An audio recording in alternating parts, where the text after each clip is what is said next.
오래전에 영국 여왕이 괴한에게 저격을 받는 사건이 벌어졌습니다. 영국 왕실에서는 깜짝 놀라서 이 여왕의 경호 체계를 처음부터 다시 점검하자. 그리고 또 여왕의 경호원의 경비 인력을 늘리고 여왕이 일반인들하고 접대하고 또 만나고 대면할 때에는 각별히 이제부터는 좀 더 거리를 두자고 이야기를 합니다. 나라의 모든 여론도 그렇게 쏠려갑니다. 그러나 여왕은 이 모든 의견에 반대하고 이렇게 대답했다고 이야기합니다. 여왕쯤 되었으면 목숨은 언제나 내놓고 사는 것입니다. 그것이 무서워서 벌벌 떨면 안 됩니다. 나는 언제든지 내 백성에 다가가는 것을 결단코 주저하지 않을 것입니다. 이 말이 언론에 알려지니까 온 영국 국민들의 마음이 감동의 물결입니다. 그러면서 여왕의 인기와 권위는 높아지고 자동으로 그 다음부터는 그런 사건 자체가 사라졌다고 합니다. 여러분, 많은 사람들이 이런 질문을 합니다. 어떻게 하면 두려움 없이 용감하게 한평생 멋지게 살다 갈 수 있을까? 여러분, 저와 여러분들이 하나님 앞에 정말 한평생 멋지게 살다가 하나님 앞에 서기를 바랍니다. 대답은 나와 있습니다. 죽음을 극복하며 사는 것입니다. 저는 예수 믿는 사람같이 죽음에 대해 많이 생각하는 사람 없지 않을까 생각합니다. 대부분의 일반인들은 죽을 거라고 생각을 안 합니다. 천년 만년 살 거라고 생각을 합니다. 그러니까 5년 뒤, 10년 뒤, 20년 뒤에 계획도 세우죠. 여러분, 계획 세우는 것은 나쁜 일이 아닙니다만은 오늘 밤이라도 그의 인생을 하나님이 불러갈 수 있다는 것에 대해서 사람들이 절대로 그렇게 생각을 안 합니다. 그래서 불현듯 그런 생각지도 못한 사건이나 사고를 만나면 왜 접니까? 이런 이야기를 하는 분들이 많죠. 생각지도 못한 일이 벌어졌다고. 여러분, 생각지도 못한 그 일이 아니고 언제든지 닥칠 수 있는 일입니다. 여러분, 시간이 지나면서 안 그렇습니까? 저는 저희 그 신학교 동기 목사님들 중에도 가끔 가다가 소천 소식을 받기도 합니다. 먼저 하나님 부름 받았다고. 여러분, 아직 40대 중반 아닙니까? 저는. 그런데도 부름 받는 우리 동료 목사님들도 계세요. 근데 여러분, 그런 부고장을 받으면서 여러분들은 무슨 생각을 하십니까? 그 사람을 하나님이 불렀듯이 오늘 밤도 하나님 우리를 부를 수 있다고요. 그런데 사람들이 참 희한하죠. 좋은 일에 대해서는 왜, 나쁜 일에 대해서는 나는 당연히 이렇게 생각을 한다니까요. 여러분, 오늘 이 밤이라도 하나님이 우리를 부를 수 있습니다. 근데 여러분, 예수 믿는 사람은 항상 죽음에 대해 생각을 해야 합니다. 죽음에 대해. 많은 사람은 그런 걸 말라 생각합니까? 아닙니다. 예수 믿는 사람은 죽음을 오늘도 생각하고 내일도 생각해야 합니다. 왜냐하면 예수 믿는 사람은 죽음의 문제를 극복한 사람들이기 때문입니다. 죽는 문제를 두려워하지 않고 이 문제를 해결한 상태에서 우리는 살아갑니다. 그러니까 훨씬 더 우리는 의미 있게 살아갈 수 있습니다. 잘 사는 것, 웰빙 중요합니다. 웰다잉은 훨씬 더 중요하죠. 웰다잉은 왜 중요합니까? 영원한 세계가 우리를 기다리고 있습니다. 여러분, 이 땅은 끽 해봐야 70년, 80년입니다. 다 손 털고 가야 됩니다. 그러나 영원의 시간이 저와 여러분을 기다리고 있습니다. 이 땅에서는 좀 가난하게 지낼 수도 있고 내가 추구하고 원하던 것들 실패하고 으스러질 수도 있습니다. 잘 살지 못할 수도, 고생할 수도 있습니다. 그러나 이 땅에서의 삶은 잠시 잠깐이고 하나님 나라의 영원한 삶이 우리를 기다리고 있습니다. 그러니까 우리가 이 땅에서 어떻게 살아야 될 것인가는 너무나 분명하게 나와 있습니다. 아무리 말로는 용감하다고 해도 죽는 문제, 죽음의 문제를 맞닥뜨려서 자기 목숨에 대한 두려움이 있다면 그 사람은 정말 담대하게 살아갈 수가 없습니다. 어떤 일에도 불굴의 투지를 가지고 끝까지 견딘 사람들의 공통점이 있습니다. 그게 뭡니까? 죽음에 대해 겁을 내지 않는 것입니다. 여러분, 일제치하에 우리나라 독립운동하시던 분들, 여러분 그런 이야기들을 한번 보십시오. 그런 영화를 보십시오. 눈물이 납니다. 왜 그렇습니까? 살고 죽는 것을 초월해버렸습니다. 나라를 회복하기 위한 그것을 위해서 자기 목숨을 초계같이 내어놓고 집어던지는 그분들을 보면서 감동을 받는 것입니다. 그런 불굴의 의지와 결단으로 인해서 우리나라에 독립이 온 것이 아닙니까? 여러분, 어떻게 살다가 어떻게 죽어야 되는가를 아는 사람은 여러분 두려워하며 살지 않습니다. 어떤 경우에도 담대하고 어떤 경우에도 침착하고 어떤 경우에도 평안할 수 있는 것입니다. 제가 여러 번 이야기했지만 저희 어머니가 이 두경부암 진단을 받으시고 참 어려운 암인데 수술하는 부위도 어렵고 수술하기도 어렵습니다. 찾아가서 제일 먼저 이제 서울의 삼성병원을 예약하고는 검사를 하고 올라가서 치료를 하고 수술을 합시다 하니까 할 수가 없다는 겁니다. 가지도 않을 거고 하지도 않을 거라는 거죠. 왜냐하면 수술하고 나면 입 천장의 뼈를 다 드러내야 되는 말을 거의 잘 이렇게 의사소통하기가 어렵다는 이야기를 듣고, 한평생 내가 지금까지 잘 살아왔는데 예수님을 믿고 앞으로 남은 삶 찬양하며 복음을 전하며 교회를 섬기며 살아야 되는데 내가 말을 못한다? 내가 아무리 생각해도 살 이유가 없다. 저 천국 가는 것이 훨씬 좋지 않겠느냐. 정말 결정적인 순간을 딱 만났는데 죽음에 대한 두려움이 물론 모르겠습니다만 속으로는 있으셨겠지만은 별다른 두려움이 없습니다. 의연하시고 조연하시고 이야기를 나누는데도 괜찮다고 이야기를 하시는데 참 그렇대요. 여러분, 그 시간이 지나서 다음에 또 작년입니까? 또 한 번 더 수술할 일이 있으셔가지고 부산대 양산병원 가가지고 수술을 하시는데 아침 일찍 가가지고 제가 이제 먼저 가서 심판 기도를 하는데 그날도 그냥 의연하세요. 하나님 부르시면 가는 거고 하나님이 생명 주시면 이 땅에서 할 일이 있는가 보고 이 땅에서 열심히 살아가는 거고. 여러분, 저는 예수 믿는 사람이 다 이 부분만큼은 저희 어머니 같기를 바랍니다. 그래서 여러분들이 어떤 일이 있더라도 전혀 눈 하나 깜짝하지 않고 할렐루야. 여러분, 그렇게 우리가 서로가 서로를 대면할 수 있기를 바랍니다. 죽음 앞에 두려워하지 않는 사람, 여러분 예수 믿는 사람입니다. 어떤 경우에도 담대하고 침착하고 어떤 경우에도 평안할 수가 있습니다. 여러분, 우리가 인생을 살아가면서 실패라고 생각하는 순간이 있습니다. 손해인 것 같은 순간이 있습니다. 그런데 여러분, 우리가 믿는 하나님은 항상 전화위복되게 하십니다. 우리가 끝이라고 생각하는 그 지점이 하나님의 시작입니다. 오늘 새벽에도 그렇게 말씀드렸죠. 그러므로 여러분, 날마다 우리의 고집을 꺾고 내려놓는 것이 신앙생활 하는데 정말 중요합니다. 내 방법 내 계획이 무너진다고 다 끝난 것 아닙니다. 그 일을 통해서 하나님은 새로운 선한 일들을 계획하시고 일하시는 것입니다. 여러분, 목회학을 제가 공부하면서 목회적으로 보면 이 교회의 성도의 숫자가 200명을 넘는 것이 굉장히 힘든 일이라고 이야기합니다. 200명을 넘는 것이. 그래서 목회학에서는 이 200명이 교회 성장의 1차적인 한계라고 이야기합니다. 여러 가지 이유가 있을 것입니다. 200명을 뛰어넘는 것이 힘든 이유가 지도자의 자질이나 설교나 목회자의 아니면 어떤 공간적인 한계라든지. 그래서 요즘은 교회가 부흥하려고 하면 뭐가 좋아야 되냐고 하냐면 우리 선배 목사님들 이야기도 첫째는 교회 주차장이 좋아야 되고 철골 주차장 내지는 기계식 주차장, 넓은 주차장이 있어야지 그 사람들이 온다는 거고, 두 번째는 엄마들이 와가지고 교회 잘 할 수 있는 프로그램이나 시설이 잘 준비된 교회가 부흥하는 교회다 그러더라고요. 그래서 이전에 미국에서 유학을 오래 하고 이제 귀국한 목사님이 이제 식사를 나누고 교제를 하는데 저를 보고 그런 이야기를 하더라고요. 목사님, 미래 목회는 이렇게 변화될 겁니다. 그 지금 한 10년도 전입니다. 미국 교회를 보고 성장하는 교회를 오시고 저한테 소스를 주시는데 어떤 목사님 이렇게 목회를 하십시오. 어떻게 하면 됩니까? 그러니까 뭐라고 하냐면, 목사님, 엄마가 아이들을 데리고 오잖아요. 그러면 아이들을 다 이렇게 이런 작은 교실에다가 다 이렇게 투명한 통유리로 만들어가지고 거기다가 아이들을 다 분산해서 5명에서 7명 넣고 거기다가 이제 TV를 설치해가지고 거기서 이제 소그룹으로 예배를 드리고, 그러면서 아이들 손에는 바코드를 찍어주고 부모님에게도 바코드표를 주고, 그래서 부모님이 아이를 맡기고 자유롭게 이 큰 본예배 가서 은혜를 받고, 그동안에 자기 아들은 이제 주일학교 시스템적으로 다 이렇게 주일학교에서 잘 케어하면서 우리 아이가 어디 있고 무슨 일이 있을 때는 바로 현광판으로 이런 시스템이 다 있으면 교회가 정말 성장을. 제가 이야기를 들으면서 최소한 목사님이 이야기하는 교회를 하려고 하면 공간이고 시스템이고 기회고 최소한 몇천 명 이상은 돼야지 뭘 하겠는. 제 생각 들으면서도 이거는 안 되겠다 싶더라고요.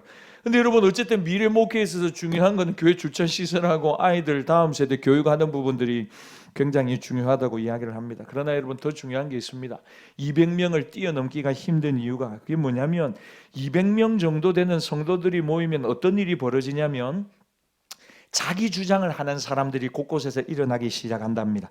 내 생각은 이렇습니다. 내가 주장하는 건 이렇습니다. 하고는 자기 주장을 하는 사람들이, 똑똑하신 분들이 이곳에서 저곳에서 일어나기 시작하면서 교인들 안에 생각지도 못한 여러 가지 트러블이 일어나기 시작한답니다. 그 시작하는 시점이 200명이라는 것입니다. 중요한 것은 내 생각만 옳다고 주장할 때 다른 사람의 생각을 받아들이지를 못하는 것입니다. 여러분, 우리가 진리나 비진리의 문제는 다 놓아야 합니다. 오직 예수 그리스도 외에는 구원의 이름이 없습니다. 교회에서 이야기하는 것은 이것입니다. 그런데 그 외의 부분은 제가 아디아포라의 영역이라고 했습니다. 아디아포라의 뜻은 뭐냐면 사소한 것들입니다. 하나님 보시기에 사소한 것들을 가지고 뭐 하려고 얼굴을 벌겋게 해가지고 핏대를 세우고 고함을 지르고 싸우고 하냐고요. 그건 절대로 중요한 게 아니라는 거죠. 내 생각만 옳다고 주장할 때 그 공동체 발전의 한계가 200명에 그친다는 것입니다. 그러므로 언제든지 그 공동체가 성장하기 위해서 여러 가지 환경적인 요소들도 필요하지만 또 하나 넘어가야 될 아주 큰 장벽은 뭐냐면, 자기 주장을 내려놓고 교회 전체의 덕을 추구하고 하나님이 기뻐하시는 일이라면 내 생각과 내 고집을 꺾는 것, 순종하는 것, 그 모습이 정말로 필요하다는 것입니다. 그렇지 않으면 내부에서 싸우다가 다 그 힘을 소진하고 만다는 거죠. 그러므로 너무 내 생각, 내 주장을 고집하지 않고 하나님의 일하심을 인정하고 고백하고 기대하는 우리 모든 열린 교회가 되기를 바랍니다. 여러분, 오늘 사도 바울은 어떤 상황 가운데 있느냐? 정말 어렵고 힘든 상황 가운데 있습니다. 로마의 감옥 속에 있습니다. 사도 바울은 감옥에 있으면서 죽을 생각을 합니다. 내가 이 감옥에 갇혀서 정말 내 인생을 마감하는 것은 아니냐? 내 인생 여기서 끝나나 보다 생각을 합니다. 죽음에 대해 생각하면서 마음이 복잡해지죠. 그러나 더 깊이 생각하는 가운데 바울은 삶과 죽음에 대한 결론을 얻습니다. 여러분, 이것이 오늘 사도 바울의 생사관입니다. 산다는 건 무엇인가? 죽는다는 건 무엇인가? 무슨 노래 가사 같네요. 그러면서 생사에 대한 신앙적인 하나님 중심의 결론을 내립니다. 그래서 오늘 본문에는 그리스도인의 생사관, 예수 믿는 사람이 죽는 것과 사는 것을 어떻게 받아들여야 되는가가 명확하게 나타나 있습니다. 먼저 사도 바울은 자신이 죽을 거라고 생각합니다. 아무래도 내가 로마 감옥에서 죽을 것 같다. 그런데 이 상황 속에서 가만히 보니까 자기는 감옥 안에 있는데 이 고난을 통해서, 감옥 안에 있는 상황을 통해서 복음이 증거되더라는 것입니다. 감옥 내부에서 자기를 통해서 복음이 증거되고, 감옥 외부에서는 바울을 더 괴롭게 하려고 복음을 전하는 사람들이 생겨나고, 바울의 마음에 위로를 주기 위해서 더 열심히 복음을 전하고 교회를 세우는 사람들이 생겨나는 것입니다. 그러니까 바울이 이것을 바라보면서 신기하다. 나는 감옥에 들어와서 고난을 당하는데 오직 예수님의 복음이 훨씬 더 역사가 일어나고 더 전해지는 것을 보면서 감격하는 것입니다. 야, 하나님의 선한 역사는 참으로 오묘하구나. 그러면서 이런 선한 역사가 자기가 감옥 안에 있는데 오히려 더 교회가 부흥하고 복음이 전파되는 것을 보면서 바울은 한 가지 결론을 내립니다. 아, 하나님이 내게 좀 더 이 땅에서의 생명을 연장시켜 주시려나 보다. 감옥에서 죽을 거라고 생각했는데 그게 아니고 하나님이 내 생명을 조금 더 연장시켜 주려구나 라고 생각했습니다. 왜냐하면 많은 성도들이 지금 자기를 위해서 기도하고 있다는 것을 느끼거든요. 그러면서 하나님이 그 기도를 들으시고 복음이 전파되게 해주시고 감옥 안에 있지만 그러면서 내 생명 좀 더 연장해 주시려나 보다. 그게 19절인데 우리 19절 말씀 같이 한번 읽어봅시다. 시작.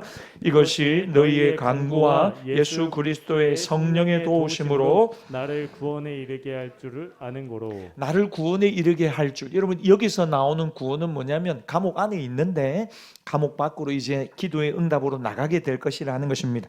여러분, 성경에서 구원이라고 하는 단어가 나오면 세 가지 의미가 있습니다. 첫 번째는 죄인이 예수님을 믿어 구원받는 것, 하나님 자녀 되는 것, 신분의 변화. 두 번째는 우리가 죽어서, 두 번째 구원은 우리가 천국 가는 것, 실질적으로 우리가 천국 가는 것, 그게 두 번째 구원입니다. 그런가 하면 오늘 세 번째, 내가 살아가면서 많은 고난과 어려운 일을 만나잖아요. 근데 하나님의 구원의 역사가 있는 것입니다. 기도했는데 치료의 역사가 있고 응답의 역사가 있고 보이지 않던 길이 활짝 열리는 하나님의 구원의 역사, 사건이 해결되고 질병이 고침을 받고 문제가 해결되는 것. 그러니까 여러분, 바울이 지금 하는 말은 여러분들이 지금은 감옥 밖에서 간절히 기도하는 것을 보고 19절에 성령님이 내 마음에 감동을 주셨습니다. 내가 감옥 밖으로 이제 곧 나갈 것이라는 소망이 생겼습니다. 그렇다면 이제 감옥 밖으로 나갈 소망을 가진 상황에서 내가 해야 될 일은 무엇이냐? 20절 말씀 같이 읽겠습니다. 시작. 나의 간절한 기대와 소망을 따라 아무 일에든지 부끄러워하지 아니하고 지금도 전과 같이 온전히 담대하여 살든지 죽든지 내 몸에서 그리스도가 존귀하게 되려 하려 하나니. 나의 간절한 기대와 소망은 뭡니까? 앞서 말했듯이 감옥 밖으로 나가는 것입니다. 감옥 밖으로 나가서 이제는 훨씬 더 자유로운 마음으로, 모습으로 복음을 전하고 예수 그리스도를 증거하고 교회를 세워가는 것, 이것이 바울의 간절한 기대와 소망입니다. 이런 기대와 소망을 가지고 하나님이 그런 감동을 줬는데, 그러면 아직은 내가 감옥 안에 있는데 여기서 내가 해야 될 일은 뭐냐? 그 소망에 합당한 현재를 살아가겠다는 거죠. 그래야 나중에 감옥 밖에 나가가지고 사도 바울 목사님, 선생님, 감옥 안에서 어떤 생활을 하셨습니까? 라고 물을 때에 부끄럽지 않게 내가 그곳에서도 복음을 전하고 하나님을 예배하고 찬양하고 소망에 합당한 삶을 살다 왔노라고 간증할 수 있지 않겠느냐 하는 겁니다. 그러므로 내가 감옥에 있는 동안 내가 소망을 가졌다면 더욱 분발해서 감옥 안에서도 복음을 부끄러움 없이 전하고 예수 믿는 사람답게 살아나가야 되겠다. 여러분, 우리 모두가 그렇지만 사람마다 기대와 소망이 있습니다. 나의 간절한 기대와 소망이 다 있어요. 그런데 그 소망을 가진 사람은 어떻게 해야 되느냐? 그 소망이 이루어질 날을 생각하면서 오늘 현재 최선을 다해 믿음으로 살아가는 것입니다. 할렐루야. 여러분, 우리 열린교회, 우리 주일학교에 하나님이 부흥의 역사를 주실 줄 믿습니다. 우리 중고등부에도 부흥의 역사를 주시고 다음 세대 부흥의 역사가 일어날 줄 믿습니다.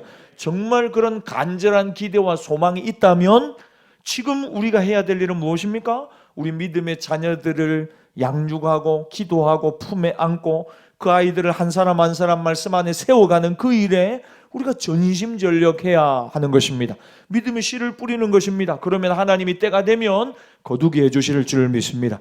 그러니까 우리의 마음속에 어떤 간절한 기대와 소망이 있다면 그것을 위해서 대가를 지불해야 한다는 것입니다. 이번 기말고사할 때 우리 모든 자녀들 중에 공부를 잘 해가지고 하나님 영광 돌리는 아이들이 나왔으면 좋겠고, 여러분, 우리 입시를 준비하는 우리 청소년들 중에도 좋은 결과가 나와가지고 하나님 살아계심을 간증하는 그런 일들이 많았으면 좋겠어요. 제가 이전에도 한번 말했지만 제가 지도했던 애들 중에 공부를 전혀 잘할 것 같지 않은데 공부를 잘 했더라고요. 그래가지고 이전에도 한번 우리 교회 와가지고 저한테 인사하면서, 목사님, 그 혹시 학부형 있으면 다 모아주십시오. 제가 공부 잘하는 비결 특강을 한번 하겠습니다. 그러더라고요. 그래서 제가, 네가? 제가 그랬어요. 그러니까, 목사님, 제가 이래봬도 카이스트 뭐 석사, 박사 과정 잘 나오고 뭐 공부 잘 이야기를 하더라고요. 4년 전액 장학금을 그래서 모아달라는 거예요. 그래서 제가 정말로 기도 안 찼지만, 그런데 지가 뭔가 할 말이 있다고 부모님 모아달라 그러더라고요. 그리고 하는 말이 뭐냐, 목사님 지금 여러 개 교회에서 사실은 특강 많이 했습니다 그러더라고요.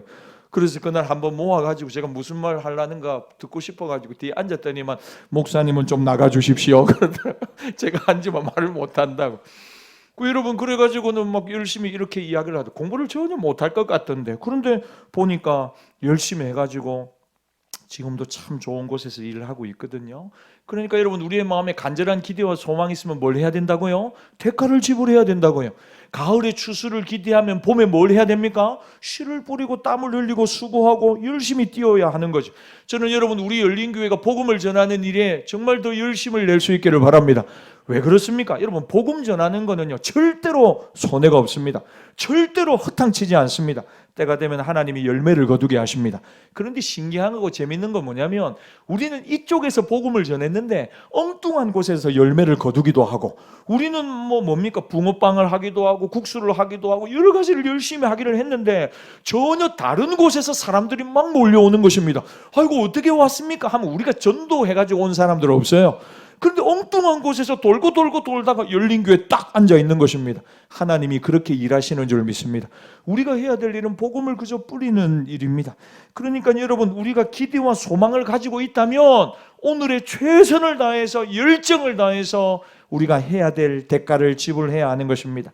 내가 언젠가 하나님 앞에 서서 주의 얼굴을 뵐 것인데 간절한 기대와 소망과 확신이 있어요. 내 인생 하나님 앞에서 평가받게 될 것이다. 그렇다면 거기에 대한 합당한 오늘의 헌신의 삶을 우리가 살아가야 하는 것입니다. 20절을 눈으로 한번 보십시오. 여러분, 그게 뭐냐면요, 복음을 부끄러워하지 않는 것입니다. 20절을 보십시오. 그리고는 어떻게 해요? 온전히 담대하여져서 살든지 죽든지 내 몸에서 그리스도가 존귀하게 되게 하려 하나니. 그러니까 여러분, 사는 동안 담대하게 그리스도를 존귀하게 여기는 삶을 살아간다는 것입니다. 하나님 앞에 설 것이라는 확신이 있다면. 그런데 나는 이 땅에 살면서 다 내 중심으로 살고 내가 하고 싶은 것만 하고 살고 내 욕심이나 채우다가 살다가 하나님 앞에 설면 어떻게 된다고요? 부끄러운 인생이 된다는 것입니다. 그래서 사도 바울은 간절한 기대와 소망이 있으므로 나는 그 소망을 따라 오늘 이 감옥 안에서도 부끄럽지 않은 하루를 살아가겠다. 복음을 전하고 원망하거나 불평하지 않고 기뻐하며. 여러분, 빌립보서에 가장 많이 나오는 말씀이 뭐냐면 기뻐하라. 다시 말하노니 기뻐하라. 감옥 안에 있는데 바울이 부끄럽지 않게 예수 믿는 사람답게 살아가겠다는 것입니다. 그리고 자기 인생의 사명이 무엇인가를 바울은 생각합니다. 삶과 죽음의 갈림길에서 내 인생의 사명이 정말 무엇인가? 결론을 이렇게 내립니다. 21절 같이 한번 읽읍시다. 시작. 이는 내게 사는 것이 그리스도니 죽는 것도 유익함이라. 바울의 인생 사명 선언서 21절입니다. 사는 것이 그리스도니, 내 안에 사는 분이 예수님이니 내가 사는 것 아니고 예수님이 사니까 내가 죽는 것도 유익합니다. 예수 위에 살고 앞으로 예수 위에 죽으리라. 나는 예수님 안에서 예수님 믿고 예수님 사랑하고 예수님을 내 삶의 표대로 목적으로 삼고 사는 인생이다. 예수님이 없는 내 인생은 아무것도 아니다. 내 인생에서 예수님을 빼면 내 인생은 허탕이다. 그분을 위해서라면 나는 오늘 죽어도 감사하다. 한마디로 자기 인생의 사명을 21절로 선언합니다. 여러분, 우리도 자기 인생 선언문을 한번 오늘 21절로 결심을 한번 해봐야 합니다. 내 인생의 사명은 하나님 바로 이것입니다. 21절 한 번 더 그런 결심 갖고 읽어봅시다. 시작. 이는 내게 사는 것이 그리스도니 죽는 것도 유익함이라. 여러분, 인생의 사명을 생각해 보십시오. 내 인생의 사명은 바로 이것입니다 라고 외칠 수 있어야 합니다. 그리고 거기에 합당하게 부끄럽지 않은 오늘을 최선을 다해서 살아가야 하는 것입니다. 그리고 스스로에게 바울은 질문합니다. 22절 같이 읽읍시다. 시작. 그러나 만일 육신으로 사는 이것이 내 일의 열매일진데 무엇을 택해야 할지 나는 알지 못하노라. 감옥 안에서 나는 죽음을 각오했어요. 그래서 예수님을 위해서 고난당하는 거 생각하니까 감격이에요.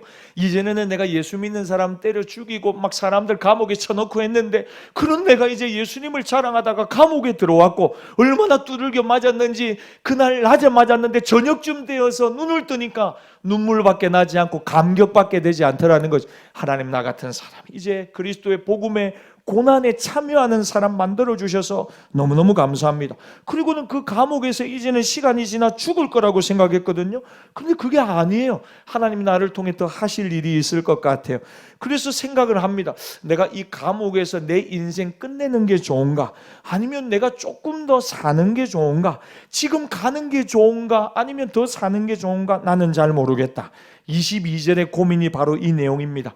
그러다가 23절에서 결론을 내립니다. 우리 23절 같이 읽겠습니다. 시작. 내가 그 둘 사이에 끼었으니 차라리 세상을 떠나서 그리스도와 함께 있는 것이 훨씬 더 좋은 일이라 그렇게 하고 싶으나. 여러분, 이게 사도 바울의 생사관입니다. 둘 사이에 끼어 있습니다. 뭐 사이입니까? 사는 것과 죽는 것 사이에 바울이 지금 끼어 있다는 것입니다. 언제 죽을지 모르는 인생이다. 하나님이 종이 한 장 차이인데 오늘 밤에 부르시면 하나님 앞에 서야 된다. 여러분, 삶과 죽음 사이에 이 바울만 끼어 있는 게 아니고 우리도 끼어 있는 것입니다. 여러분, 참 신기하지 않습니까? 밤에 자려고 눈을 감고 누우면 바로 잠이 듭니다. 그리고는 아침이 되면 눈이 떠집니다. 여러분, 눈 안 떠지면 어떻게 하려고 하나도 겁을 안 내고 잠을 그렇게 자십니까? 내일 아침에 눈이 안 떠지면 어떻게 하려고요? 그 눈을 막 스스럼 없이 눈을 팍팍 감고 코를 걸고 주무시고 그러세요. 그러니까 여러분, 바울의 말이 이겁니다. 삶과 죽음 사이에 우리가 끼어 있다. 언제 갈지 모른다. 내일도 갈 수 있고 모레도 갈 수 있다. 아득히 먼 세월이 아니라는 거죠. 그런데 여러분, 이 둘 중에서 지금 정말로 하나님이 나보고 하나를 택하라. 김 집사, 박 집사, 최 집사, 이 집사, 김 장로, 박 장로 한번 택해봐라. 어디로 가고 싶냐? 삶이냐 죽음이냐? 여러분 한번 물어봅시다. 오늘 설교하는 김에 여러분, 삶입니까 죽음입니까? 김동주 전도사가 겁도 없이 사모님하고 의논은 했어요. 죽음이라고 얘기하면 어쩌려고? 여러분, 삶이냐 죽음이냐? 그런데 오늘 바울이 뭐라고 하냐면 죽음이라고 이야기하는 거예요. 죽음이라고. 나는 예수님 만났고 예수님 사랑했고 충성스럽게 사역했고 그동안 고난도 받았고 지금 죽으면 생명의 면류관을 하나님 앞에 받는데 그분을 붙들고 지금까지 살아왔는데, 그러므로 지금 내게 죽음이 온다면 할렐루야 아멘 부르면서 나는 하나님 앞으로 떠날 수 있다는 것입니다.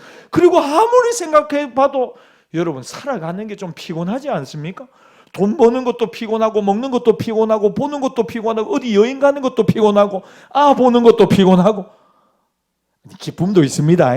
즐거움도 있고 감사도 있고. 그런데 인생을 생각해 보면 참 피곤한 일이 많죠. 우리 찬송가 이야기하듯이 참 죽을 일 쌓였구나, 그렇게 이야기하지 않습니까? 그러니까 바울이 지금 이렇게 이야기를 하는 겁니다. 내가 정말 원하는 거는 지금 떠나서 하나님 앞에 가는 것, 그게 훨씬 더. 여러분 23절 한 번 더 보세요. 뭐라고 하냐면 그리스도와 함께 있는 것이 그냥 좋은 일이라고 안 하고 뭐라고 합니까? 훨씬 더 좋은 일이라고. 바울이 진짜 원하는 게 바로 이거라고 이야기를 하는 것입니다. 여러분, 죽음이라고 하는 게 뭡니까? 예수님을 모르는 사람에게는 인생의 끝입니다. 그래서 너무너무 피하고 싶고 두려워하고 억울하고 그렇습니다. 그러나 예수님을 바로 믿고 섬기는 사람들은 죽음의 의미가 완전히 달라지는 것입니다. 내가 한평생 그리워하던 예수님을 만나던 날입니다. 달려갈 길을 다 가고 믿음을 지킨 나에게 하나님이 생명의 면류관을 주시는 날입니다. 모든 눈물과 슬픔과 질병이 다 벗어지고 영원한 기쁨으로 덧입는, 영원한 생명으로 덧입는 날입니다. 내가 그렇게 사모하고 기다리던 주님이 어서 오너라 하고는 주님 품에 우리를 안아주시는 날. 여러분, 그날이 우리의 죽음의 마지막 날이라는 거죠. 그래서 바울은 이곳을 떠나 오랫동안 기다리고 기다렸던 그 주님과 함께 살기를 정말로 원하는 것입니다. 이게 정말 바울의 소원입니다. 그런데 이 소원을 오늘 본문에 보면 고집하지는 또 않습니다. 죽음에 대한 나의 자세는 바로 이것이다 라고 23절에 정확하게 이야기한 뒤에, 그러나 하나님께서 이 땅에서 조금 더 나보고 살려고 하신다. 왜 나에게 생명을 조금 더 연장해 주시고 이 땅에서 조금 더 살라고 말씀하시는가? 여기에 대한 대답이 24절입니다. 우리 24절 같이 읽어요. 시작. 내가 육신으로 있는 것이 너희를 위하여 더 유익하리라. 유익하기 때문에 하나님이 살려주시는 거래요. 좀 더 필요해서. 이 유익하다는 단어를 영어 성경을 보니까 좀 더 필요하기 때문에. 왜 우리에게 하나님이 생명을 더 연장해 주셨느냐? 아침이 됐는데 눈이 떠졌는가? 좀 더 너희들이 유익하게 할 만한 일이 있다는 것입니다. 너희들이 해야 될 일이 있고 너희들이 좀 더 필요하기 때문에 하나님이 생명을 연장시켜 주시는 것입니다. 여러분, 우리가 이 땅에 하루를 더 사는 것, 하나님이 주시는 사명이 기다리고 있기 때문입니다. 내가 좀 더 잘 먹고 잘 살고 세상적으로 성공하고 승리하라고 하나님이 생명을 연장해 주는 것 아니고, 내가 이 땅에 더 사는 이유는 바울이 이야기합니다. 하나님의 교회를 위해서다. 너희들의 영혼을 세우기 위해서다. 거룩한 역사를 위하여 내가 좀 더 할 일이 있기 때문에 하나님이 내 생명을 연장시켜 주신 것이다. 이것이 사도 바울이 사는 이유라는 것입니다. 여러분, 그러므로 우리는 살아있는 동안에 자기 가치에 대해서 분명히 인식해야 합니다. 나는 살 가치가 없다, 그렇게 말하지 마세요. 여러분들이 오늘 호흡하고 있다면 사명이 있는 것입니다. 할렐루야. 저는 여러분들이 예배 중심의 삶 살기를 원하고 교회 중심의 삶, 말씀 중심의 삶, 또 하나 사명 중심의 삶을 살아가기를 축복합니다. 나를 통해 하나님이 하실 일이 있다는 그 꿈을, 그 열망을 우리의 가슴에 품고 살아갈 수 있기를 바랍니다. 좀 더 유익해서 필요해서 하나님이 우리의 인생에 시간을 더 주는 것입니다. 그러므로 내가 살아있을 이유를 발견하지 못한 것, 아직 사명을 깨닫지 못한 것이지 필요 없는 존재는 결단코 아닙니다. 그러므로 나는 무가치하다, 쓸모없다 말하면 안 되고, 나는 잘 들으십시오. 나는 누구에게 어떤 가치가 있는가? 나는 누구를 유익하게 할 수 있는 사람인가를 고민해야 합니다. 저는 여러분들이 다음 세대 어린 아이들을 살리는 우리 부모님들, 선생님들 됐으면 좋겠고, 복음을 전함으로 죽어가는 영혼을 살리는 복음 전도자 되기를 바라고, 여러분들이 있는 부르신 직장에서, 가정에서, 캠퍼스에서, 또 학교에서 예수님을 드러내고 예수님을 자랑하고 예수님을 증명하는 믿음의 사명자가 다 되기를 바랍니다. 그러므로 여러분, 사실 우리의 진정한 행복은 누군가를 유익하게 할 때 주어지는 것이라는 것을 꼭 기억하십시오. 자녀들을 보면서 삶의 이유와 보람을 느낄 때 있죠. 정말 하루 열심히 고단하게 일을 했는데 집에 가서 사랑하는 자녀들을 보니까 피곤이 눈녹도 사라져 버리고 얼마나 그렇게 기쁘고 기분이 좋은지 모르는 그런 마음들이 있잖아요. 그러니까 누군가를 유익하게 하고 기쁘게 하는 것, 그것이 하나님이 우리에게 주시는 또 다른 사명의 모습이라는 것입니다. 이 시대의 행복을 강력히 원하는 사람 많습니다. 그러나 행복하지 않은 사람들 많아요. 왜냐하면 다른 사람을 먼저 행복하게 해줄 생각을 안 하는 것입니다. 부부 관계도 여러분 이걸 적용하면 분명합니다. 내가 이 사람 정말 행복하게 해주기 위해서 결혼했다고 이렇게 생각하면요, 관점이 달라지기 시작합니다. 아이고, 목사님 한숨밖에 안 나면 그게 아니고 내가 이 사람을 행복하게 해주기 위해서 결혼했다고 생각을 해보세요. 왜 이리 얼굴 표정이 이러세요? 여러분, 내가 이 사람을 정말 행복하게 만들어주는 것이 내가 행복해지는 비결이다. 할렐루야. 여러분, 이게 황금률 아닙니까? 대접받고 싶으면 먼저 대접하라는 거죠. 그 사람을 행복하게 만들어지고 그 사람이 웃고 즐거워하면 우리도 여전히 즐겁고 행복해지는 것입니다. 여러분, 돈을 버는 것도 마찬가지입니다. 상대방을 유익하게 하려는 마음으로 그를 만나는 것입니다. 그 사람이 내 돈을 벌게 하는 도구라고 생각하지 않고, 직장도 내가 돈을 버는 그냥 일터라고만 생각하지 않고, 어떻게 하면 저분을 유익하게 해줄 수 있을까? 어떻게 하면 저분을 좀 도와드릴 수 있을까 하는 마음으로 접근하면요, 복음이 나타날 것입니다.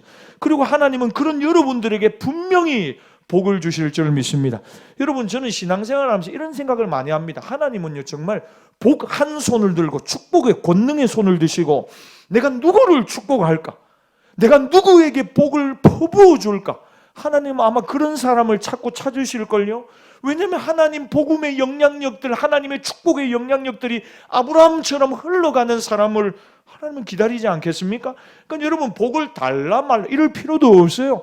여러분들이 정말 다른 사람을 유익하게 할 마음을 가지고 일을 하고 섬김의 마음을 가지고 예수의 정신을 가지고 나가면 하나님은 권능의 손, 축복의 손을 오늘도 드시고 여러분들에게 쌓을 것이 없도록 퍼부어 주실 줄 믿습니다.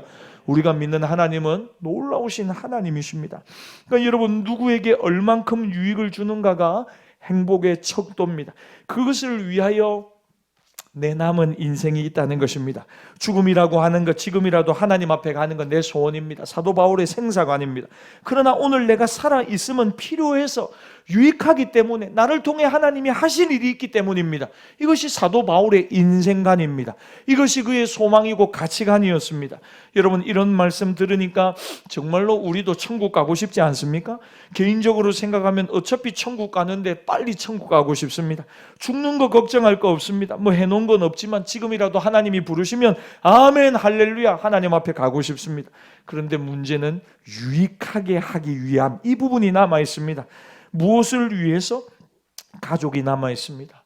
교회가 있습니다. 하나님 앞에 남은 일들, 사명이 우리를 기다리고 있는 것입니다. 이걸 완수하고 하나님 앞에 가야 하는 것입니다. 이걸 위해서 하나님이 저와 여러분들에게 조금 더 시간을 주시고 생명을 주시고 건강을 주시고 물질을 주시고 가정을 주시는 줄 믿습니다. 사는 것보다 죽는 것이 좋다. 하나님 나라를 그리워하는 그 마음 너무 귀합니다. 그런데 하나님이 오늘 여기에 뭔가를 위해서 나를 남겨주시고 나를 심어주셨다는 거죠. 여러분, 이것이 우리의 생사관, 인생관 되어야 합니다. 여러분, 이 생각이 확고하지 않으면 다시 근본적으로 돌아가 점검해야 합니다. 내가 정말 예수님을 믿는다고 하면서 이 땅에 모든 소망이 있는 것 아니냐?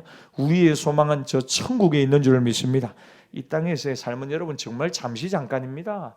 잘 사는 것 잠시입니다. 정말 좀 어렵고 가난하게 사는 것, 그것도 잠시입니다. 정말 눈 깜짝할 사이입니다.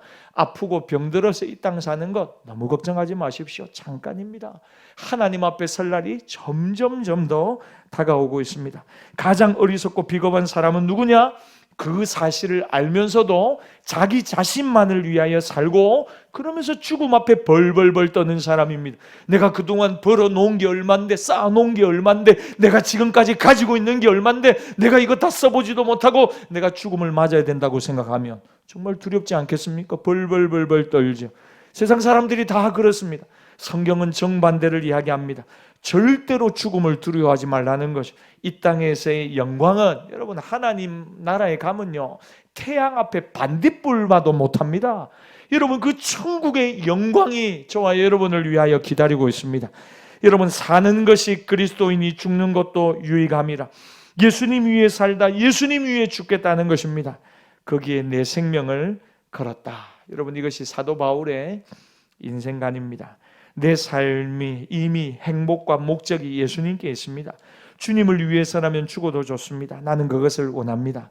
그러나 주님이 살려주신다면 나 자신을 위해 살지 않고 예수님의 이름을 나타내고 예수님의 이름을 증거하고 내 주변에 다른 사람을 유익하게 하고 그들의 필요를 채워주는 삶을 살겠습니다. 여러분 이것이 오늘 사도 바울의 믿음의 고백입니다. 여러분 우리 모두가 이러한 생사관을 가지고 살아가는 담대한 믿음의 백성 되기를 예수님의 이름으로 축복합니다. 주시는 말씀을 가지고 이 시간 함께 기도하며 나가십시다. 여러분 하나님 앞에 우리가 살아갈 날을 한번 생각해 보십시오. 오늘 연말 이제 보내고 있습니다. 정말 빨리빨리 흘러가지 않습니까? 하나님 앞에 우리가 그렇게 서게 될 것입니다. 죽는 것을 한번 생각해 보십시오. 아니 자주 생각하십시오. 밤에 잠들 때 여러분 죽는 거 연습한다고 생각하십시오.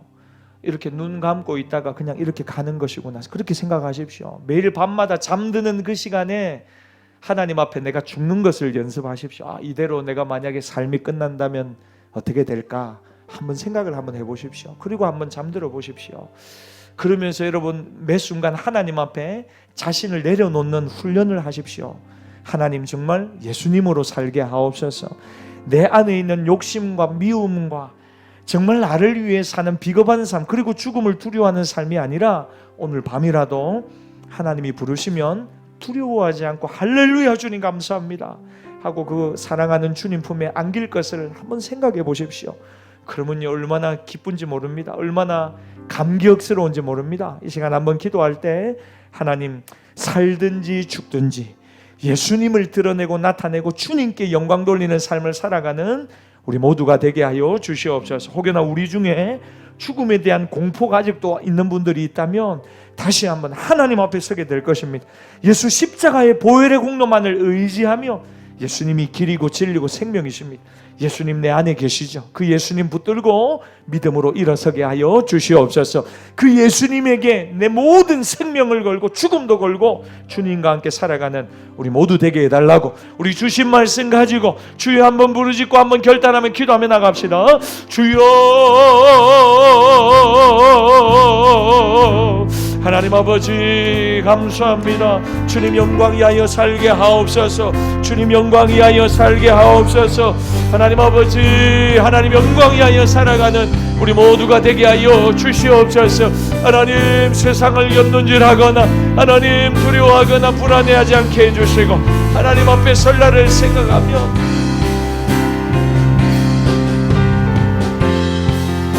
하나님 아버지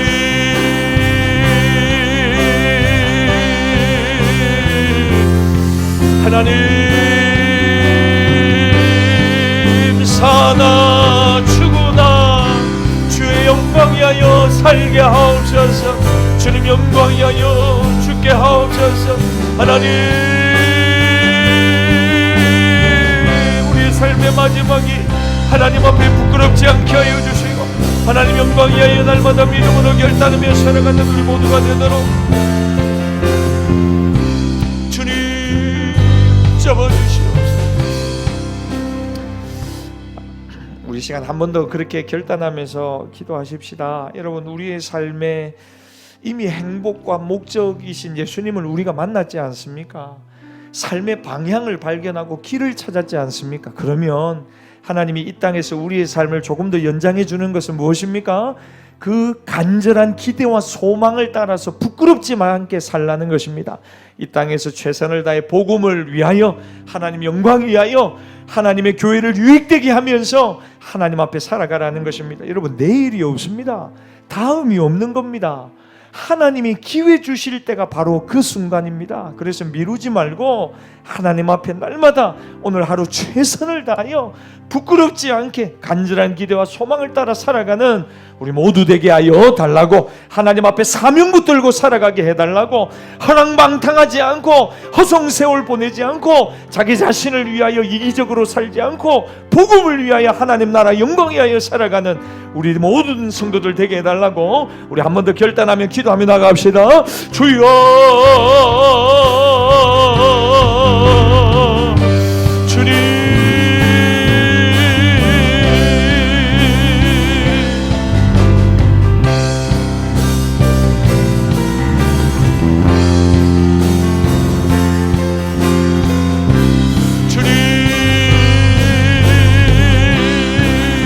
하나님 아버지,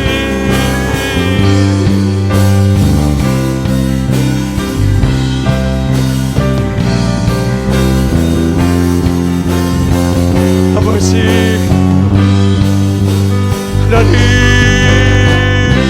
사랑주 아버지,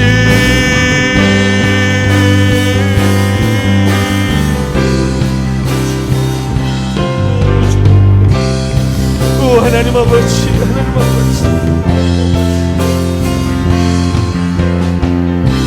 주님,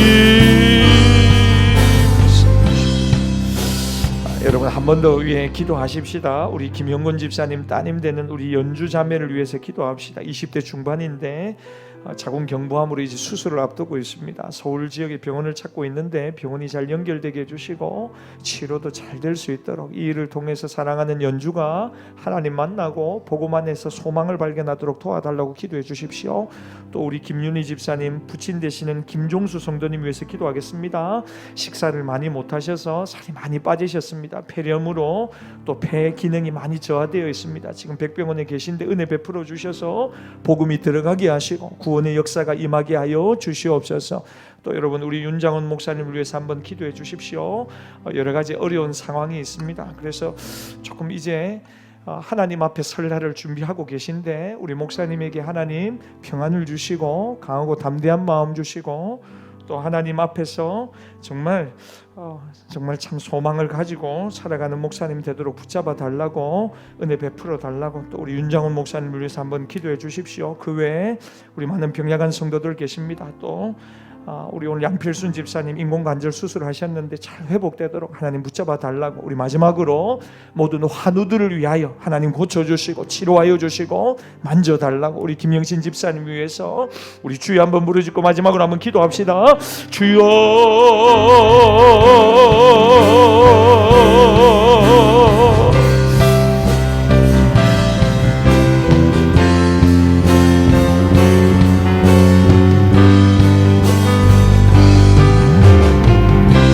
아버지,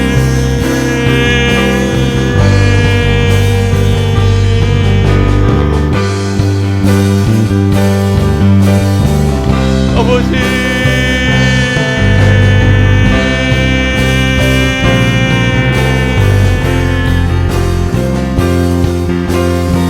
하나님 아버지,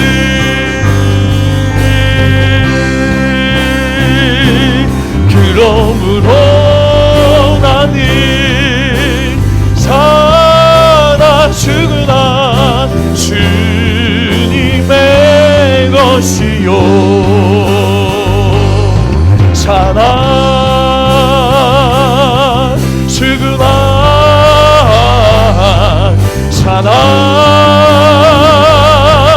죽으나 나 위해 빌리신 내 주님의 것이, 그러므로 나는 몸으로 나는 살아 죽으나 주님의 것이요 사나 죽으나 사나 죽으나 날 위해 빌리신 내 주님의 것이요 이는 내게 사는 것이 그리스도니 죽는 것도 유익함이라. 하나님 아버지, 우리가 살고 죽는 것 날마다 하나님의 손에 있음을 기억하고 이 땅에서 생명 주시는 것 나를 통해 하실 일이 있으심을 믿고 사명 붙들고 하나님 앞에 설 날을 생각하며 끝까지 엉뚱하게 살아가지 않고 하나님 영광 위하여 살아가게 하옵소서. 하나님, 정말 우리의 마음의 소원은 오늘이라도 저 천국에서 주님 사랑하는 그 주님 품에 안겨 모든 인생의 수고와 눈물이 씻음받고 영원한 기쁨으로 영광스러운 천국 생활하는 것입니다. 그러나 그 둘 사이에 끼어 있지만 하나님, 이 땅에서 우리가 아직 해야 될 일이 남아 있습니다.